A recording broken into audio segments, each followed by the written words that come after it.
Octaviana Sitorus dari Universitas Pancasakti, Prodi Manajemen Sore. Di sini saya akan membahas tentang siklus akuntansi yang dibimbing oleh dosen pengampu saya, Ibu Desi Arigawati, SE, AK, MSI. Siklus akuntansi adalah siklus yang menggambarkan keseluruhan proses akuntansi, mulai dari mencatat dan mengidentifikasikan transaksi, menggolongkan transaksi-transaksi yang sejenis, serta membuat laporan keuangan berdasarkan pencatatan tersebut di dalam suatu periode fiskal, bisa bulanan, bisa tahunan. Kalau istilah zaman dahulu, buka dan tutup buku. Para ahli akuntansi dahulu membagi siklus ini ke dalam beberapa bagian. Ada yang membaginya menjadi 9 bagian, ada juga yang membaginya 11 bagian. Yang harus dipegang bukan jumlah bagiannya, tetapi proses yang harus dilakukan agar jangan sampai ada pencatatan yang salah atau tertinggal. Di era komputer sekarang ini, jumlah bagian ini menjadi hal yang tidak terlihat karena banyaknya proses otomasi yang telah dilakukan, termasuk di software ini. Di beberapa pekerjaan seperti pencatatan di buku besar atau perhitungan di neraca saldo sudah dilakukan secara otomatis sehingga tidak perlu dipakai kalkulator untuk menghitungnya lagi. Siklus akuntansi dibagi menjadi 10. 1. Transaksi. 2. Pencatatan jurnal. 3. Buku besar. 4. Neraca saldo. 5. Jurnal penyesuaian. 6. Neraca saldo penyesuaian. 7. Laporan keuangan. 8. Jurnal penutup. 9. Neraca saldo penutup. 10. Jurnal pembalik. Tahapan siklus akuntansi. Sebagai sebuah siklus, proses akuntansi juga memiliki berbagai tahapan yang harus dilalui secara berurutan. Tujuan dalam siklus ini adalah untuk memberikan suatu informasi akuntansi yang tepat sehingga dapat membantu dalam proses pengambilan keputusan. Untuk pencapaian tujuan tersebut, tahapan-tahapan dalam siklus akuntansi adalah sebagai berikut. 1. Identifikasi transaksi. Identifikasi setiap transaksi menjadi tahapan pertama dalam siklus ini. Kegiatan identifikasi ini harus dilakukan secara tepat oleh akuntan yang bisa dilakukan dengan cara melakukan pencatatan setiap transaksi yang terjadi. Transaksi akuntansi yang dicatat merupakan setiap transaksi yang memiliki dampak secara langsung pada perubahan kondisi keuangan perusahaan dan dinilai secara objektif. Transaksi yang terjadi juga harus memiliki bukti-bukti transaksi agar bisa dilakukan identifikasi. Bukti transaksi ini bisa berupa kwitansi, faktur, nota, atau bukti lainnya yang dianggap sah dalam dunia akuntansi. 2. Analisis transaksi. Setelah tahap identifikasi, akuntan kemudian harus melakukan analisis terhadap transaksi tersebut tentang pengaruhnya terhadap kondisi keuangan perusahaan. Sistem pencatatan akuntansi dalam perusahaan selalu menggunakan double entry system. Artinya, setiap transaksi akuntansi yang terjadi akan memberikan pengaruh pada posisi keuangan di debit dan kredit dan harus dalam jumlah yang sama besarnya. Secara matematis, umumnya akuntansi menggunakan persamaan aktiva sama dengan kewajiban plus ekuitas. Dalam melakukan analisis dan perhitungan transaksi yang terjadi, sebagai ilustrasi, sebuah perusahaan mendapatkan investasi uang tunai sebesar 1 juta rupiah, peralatan, dan perlengkapan sebesar 500.000 rupiah. Transaksi tersebut bisa dianalisis bahwa terjadi penambahan kas, perlengkapan, dan peralatan sebesar 1.500.000. Penambahan tersebut berarti menambah modal perusahaan sebesar 1.500.000 karena semua transaksi tersebut merupakan bagian dari modal perusahaan. 3. Pencatatan transaksi dalam jurnal. Setelah akuntansi melakukan analisis transaksi, maka tahapan selanjutnya adalah dengan mencatat semua transaksi ke dalam sebuah jurnal keuangan. Dalam ilmu akuntansi, jurnal diartikan sebagai sebuah catatan kronologis selama satu periode tentang transaksi-transaksi yang terjadi. Proses memasukkan informasi tersebut disebut penjumlahan. Perjurnalan. Dalam proses perjurnalan, setiap transaksi dibagi ke dalam 2 bagian, debit dan kredit. Pencatatan ini bisa dilakukan dalam sebuah jurnal umum. Pencatatan harus dilakukan dengan berurutan dan teliti, tanpa ada transaksi yang terlewatkan, sehingga pada masa akhir akan didapatkan jumlah debit dan kredit yang sama besarnya. 4. Posting buku besar. Setelah dicatat ke dalam sebuah jurnal, akuntansi kemudian memindahkan semua transaksi ke dalam buku besar. Secara umum, buku besar dapat diartikan sebagai kumpulan rekening pembukuan yang berisikan informasi aktiva tertentu yang dicatat dalam satu periode. Dalam sebuah perusahaan dipastikan memiliki berbagai daftar rekening buku besar. Masing-masing rekening yang ada dalam buku besar tersebut diberi nomor-nomor kode tertentu. Tujuannya adalah memudahkan ketika proses mengidentifikasikan dalam jurnal tersebut. Selain itu, akuntan juga akan lebih mudah dalam melakukan pengecekan ulang atau melihat referensi terkait dengan transaksi yang terjadi jika sudah tercatat dalam buku besar. 5. Menyusun neraca saldo dan jurnal penyesuaian. Tahapan selanjutnya dalam siklus akuntansi yang dilakukan oleh seseorang akuntan adalah menyusun neraca saldo dan jurnal penyesuaian. Neraca saldo berisikan daftar saldo dari masing-masing rekening pada buku besar pada periode tertentu. Dalam menuliskan neraca saldo, saldo yang terdapat dalam buku besar disatukan dan harus dalam kondisi sama jumlahnya. Bila dalam suatu kondisi ternyata terdapat transaksi yang belum tercatat atau ditemukan ada kesalahan dalam neraca saldo, maka akuntan wajib untuk melakukan pencatatan dalam jurnal penyesuaian. Penyusunan jurnal penyesuaian ini bersifat periodik dan prosesnya juga sama dengan perjurnalan pada umumnya. Setelah dicatat dalam jurnal penyesuaian, maka hasil laporan keuangannya menjadi aktual. 6. Penyusunan neraca saldo, penyesuaian, dan laporan keuangan. Tahapan berikutnya dalam siklus akuntansi adalah penyusunan neraca saldo, penyesuaian, dan laporan keuangan.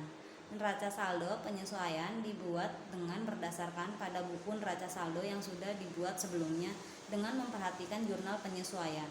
Saldo-saldo tersebut terbagi ke dalam kelompok aktiva dan pasiva sesuai dengan statusnya.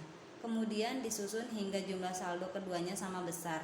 Yang perlu diperhatikan dalam penyesuaian neraca saldo penyesuaian ini adalah jumlah saldo pada aktiva maupun pasiva berjumlah sama besar. Bila tidak, maka terjadi kesalahan dalam perhitungan dan tidak bisa dibuat laporan keuangannya. Laporan keuangan ini dibuat setelah jumlah saldo aktiva dan pasiva pada buku neraca saldo berjumlahnya sama besar. Dalam laporan keuangan disusun beberapa laporan seperti laporan laba rugi, laporan perubahan modal, laporan arus kas, dan neraca yang menghitung likuiditas, solvensi, dan fleksibilitas. Selanjutnya, akuntan masuk ke dalam tahapan terakhir, yakni pembuatan jurnal penutup. 7. Penyusunan jurnal penutup. Tahapan terakhir dalam siklus ini adalah penyusunan jurnal penutup oleh seorang akuntan. Jurnal penutup ini disusun pada akhir periode akuntansi dengan cara menutup rekening nominal atau rekening laba rugi. Untuk menutup kedua rekening tersebut, caranya bisa dengan membuat nihil nilai rekening tersebut. Tujuan melakukan penutupan rekening ini adalah untuk melihat aliran pada sumber selama periode akuntansi tersebut berjalan. Setelah rekening tersebut ditutup, jurnal penutup ini bisa digunakan untuk mengukur setiap kegiatan yang telah dilaksanakan selama periode tersebut.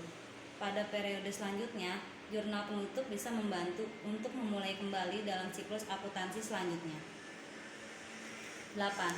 Tambahan menyusun neraca saldo dan jurnal pembalik. Tahapan pada siklus proses akuntansi dalam satu periode sebelumnya sudah bisa diakhiri dengan pembuatan jurnal penutup. Proses penyusunan neraca saldo dan jurnal pembalik ini bersifat opsional, boleh dilakukan atau tidak. Neraca saldo pada tahap ini berisikan saldo rekening permanen dari rekening buku besar setelah jurnal penutup, sementara jurnal pembalik dibuat agar proses pencatatan beberapa transaksi tertentu, terutama yang selalu berulang, bisa lebih sederhana. Contoh jurnal perusahaan Jaya. Setelah lulus sekolah, kamu membuka perusahaan jasa laundry bernama Eka Laundry. kamu mulai membangun perusahaan pada bulan Juli. Sepanjang bulan Juli, perusahaan yang kamu kelola mendapatkan data transaksi sebagai berikut. Tanggal 4. Kamu menyimpan modal yang kamu terima dari warisan ayahmu senilai 37 juta di Bank Pasti Syariah. Tanggal 5. Kamu menyewa ruko untuk operasional laundry dengan skema pembayaran untuk 1 tahun senilai 10 juta rupiah. Tanggal 7.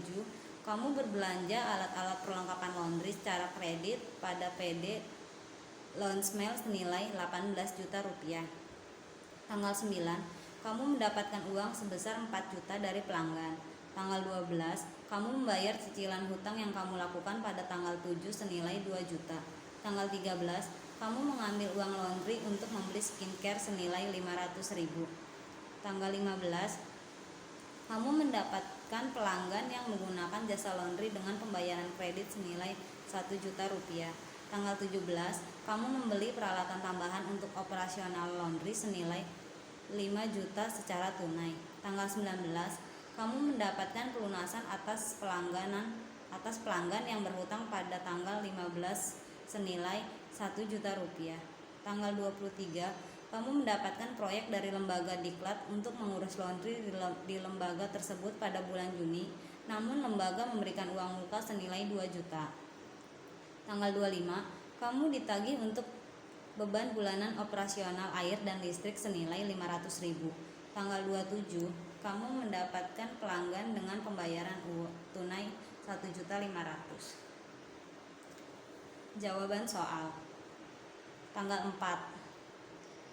Kas berada di debit 37 juta dan modal berada di kredit 37 juta rupiah. Tanggal 5. Sewa bayar di muka ada di debit 10 juta. Kas berada di kredit 10 juta. Tanggal 7. Kas berada di kredit Tanggal 7. Perlengkapan berada di debit 18 juta. Utang berada di kredit 18 juta. Tanggal 12. Pendapatan berada di kredit 4 juta. Utang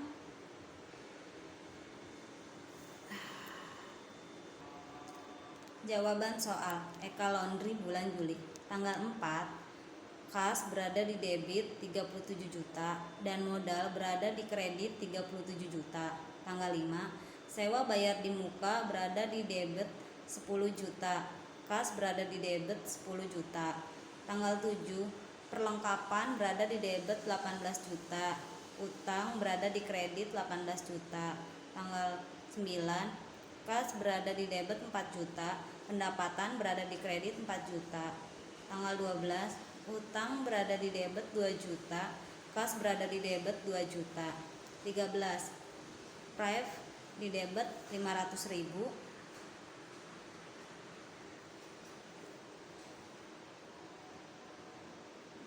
Kas berada di debit 500.000. Tanggal 15. Piutang berada di debit 1 juta. Pendapatan berada di kredit 1 juta. 17. Peralatan berada di debit 5 juta. Kas berada di debit 5 juta. 19. Kas berada di debit 1 juta. Piutang jasa berada di kredit 1 juta. Tanggal 23. Kas berada di debit 2 juta. Pendapatan diterima di muka berada di kredit 2 juta. Tanggal 15. Beban berada di debit 500.000. Kas berada di debit 500.000. Tanggal 27. Piutang dagang berada di debit 30 juta. Penjualan berada di kredit 30 juta. Tanggal 29. Kas berada di debit 1.500.000. Pendapatan berada di kredit 1.500.000. Jadi totalnya debit 113 juta dan kredit 113 juta. Nah, bagaimana? Cukup bermanfaat kan? Penguasaan dalam menyusun jurnal umum ini sangat bermanfaat, apalagi jika kamu tambahkan dengan skill seperti mempostingnya ke buku besar atau membuat neraca saldo. Kelak, ini akan membuatmu akrab dengan tugas-tugas karyawan seperti di posisimu pekerjaan akuntan. Terima kasih.